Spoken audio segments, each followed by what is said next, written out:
ಹೇಳಿ. ಸೈದಾಪುರ ಗ್ರಾಮದಲ್ಲಿ ಶಿವಲಿಂಗೇಶ್ವರ ದೇವಸ್ಥಾನದಲ್ಲಿ 29ನೇ ತಾರೀಕಿನಿಂದ 3 ದಿವಸ ಮಾತ್ರ ನಾವು ಹಾಕ್ತೀವಿ. ಯಾಕಂದ್ರೆ ಇಲ್ಲಿ ಕ್ರಾಸ್ನಲ್ಲಿ 8 ದಿವಸ ಹಾಕಿದೀವಿ ಈಗ. ಮತ್ತು ಮುಂದಿನ ಊರಿಗೆ ನಮ್ಗೆ ಜಾಸ್ತಿ ಬೇಡಿಕೆ ಇದೆ. ಅದಕ್ಕಾಗಿ ನಾವು ಇಲ್ಲೇ ಕೂತ್ರಂದ್ರೆ ಮತ್ತು ಮುಂದಿನ ಸಮಸ್ಯೆಗಳು ದೂರ ಇದಾಗ್ತವೆ. ಪಾಪ ಎಲ್ಲರಿಗೂ ಇಲ್ಲೇ ಬರ್ಲಿಕ್ಕಾಗಲ್ಲ. ಅದಕ್ಕಾಗಿ ಕೇವಲ ನಾವು ಶಿವಲಿಂಗೇಶ್ವರ ದೇವಸ್ಥಾನದಲ್ಲಿ 3 ದಿವಸ ಮಾತ್ರ ಹಾಕ್ತೀವಿ. 3 ದಿವಸದೊಳಗೆ ಎಲ್ಲರೂ ಹಾಕಿಸ್ಕೊಂಡು ಬಿಡ್ಬೇಕು ಎಲ್ಲರೂ. ಮತ್ತು ನಾವು ಬೆಳಗ್ಲಿಗೆ ಬರ್ಲಿಕ್ಕೆ ಆಗಲ್ಲ. ನಿಮಗೆ ಇಲ್ಲೇ ಬಂದರೂ ನಿಮ್ಗೆ ಹಾಕಿಸ್ಕೊಂಡು ಹೋಗೋಕೆ ಆಗಂಗಿಲ್ಲ. ಆದರೂ ಸಹ ಮನೆ ಬಿಟ್ಟು ಬಂದು ಇದರ ಲಾಭವನ್ನು ತೆಗೆದುಕೊಳ್ಳಿ.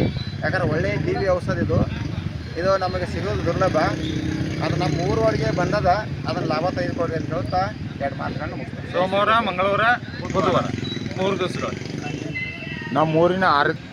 ನಮ್ಮೂರಿನ ಆರಾಧ್ಯ ದೈವವಾದಂಥ ಶ್ರೀ ಶಿವಲಿಂಗೇಶ್ವರ ಕಲ್ಯಾಣ ಮಂಟಪದಲ್ಲಿ ಸತತ 3 ದಿನ ಅಂದರೆ 29, 30, 31 3 ದಿನ ಕಾಲ ಏನೈತಿ ಔಷಧ ಹಾಕ್ತಾರೆ ರೀ. ಕಣ್ಣಿನ ಔಷಧ ಹಾಕ್ತಾರೆ. ಅದರಿಂದ ಅರ್ಧ ತಲೆ ನೋವು ಕಡಿಮೆ ಆಕತ್ರಿ, ಕಣ್ಣಿನ ಪೊರಿದ್ರೆ ಕಡಿಮೆ ಆಕತ್ತಿ, ಮತ್ತು ಮೌಸ್ ಬೆಳೆದ್ರು ಕಡಿಮೆ ಆಕತ್ರಿ, ಮತ್ತು ಕಣ್ಣಿನ ಸಮಸ್ಯೆಗಳು ಎಲ್ಲ ಕ್ಲಿಯರ್ ಆಕವ್ರಿ. ಮತ್ತು ಗುರುಗಳ ಅದ್ರ ಜೋಡಿ ಏನೈತ್ರಿ, ಮತ್ತು ಅವರು ಆಶ್ರಮಕ್ಕೆ ಹೋಗಿ ಭೇಟಿ ಆದ್ರೆ ಕಿವಿ ಸೋರ್ದು ಇದ್ರೂ ಔಷಧ ಹಾಕ್ತಾರೆ ರೀ ಗುರುಗಳ. ಆದ್ರೆ ಆಶ್ರಮಕ್ಕೆ ಹೋಗ್ಬೇಕ್ರಿ, ಅವಾಗ ಆಕತ್ರಿ ಅವ್ರ ಕಡೆಯಿಂದ. ಬರೀ ಎಲ್ಲರೂ ಬಂದು ಸದುಪಯೋಗ ತಗೋರಿ. ಶ್ರೀ ಶಿವಲಿಂಗೇಶ್ವರ ಕಲ್ಯಾಣ ಮಂಟಪ ನಮ್ಮೂರಿನ ಆರಾಧ್ಯ ದೈವವಾದಂಥ ಶ್ರೀ ಶಿವಲಿಂಗೇಶ್ವರ ಕಲ್ಯಾಣ ಮಂಟಪದಲ್ಲಿ ಔಷಧ ಕಾರ್ಯಕ್ರಮ ಇರ್ತದೆ ಸೋಮವಾರದಿಂದ. ಬಂದು ಎಲ್ಲರೂ ಸದುಪಯೋಗ ತೆಗೆದುಕೊಳ್ಳಿ.